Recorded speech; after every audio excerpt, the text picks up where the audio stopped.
शरद पवारांनी अनेक शह डाव प्रतिडाव खेळले.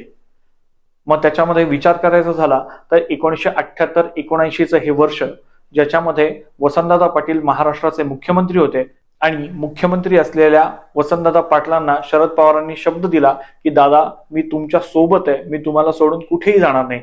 ज्या दिवशी शब्द दिला त्याच्या दुसऱ्याच दिवशी शरद पवारांनी आपल्याच काँग्रेस पक्षामध्ये फूट पाडली आणि 40 आमदारांना घेऊन ते बाहेर पडले आणि जनता पक्षासोबत सत्ता स्थापन करून मुख्यमंत्री झाले.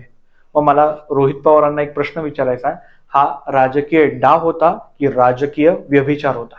थोडे पुढे येऊ. 1992 साल उजाडलं. भारतीय जनता पक्ष आणि शिवसेना महाराष्ट्रामध्ये खूप चांगल्या स्थितीमध्ये होता. युतीची सत्ता महाराष्ट्रामध्ये येईल अशी परिस्थिती होती. त्यावेळी काँग्रेसचे नेते असलेले शरद पवार यांनी छगन भुजबळ यांच्या माध्यमातून शिवसेना फोडली.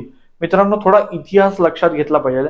आज मुख्यमंत्री देवेंद्र फडणवीस यांच्यावरती शिवसेना फोडली म्हणून आरोप होतो, मात्र आपण देवेंद्र फडणवीस यांच्यावरती शिवसेना फोडली हा आरोप करणार असू तर तोच आरोप शरद पवार यांच्यावरती देखील केला पाहिजे.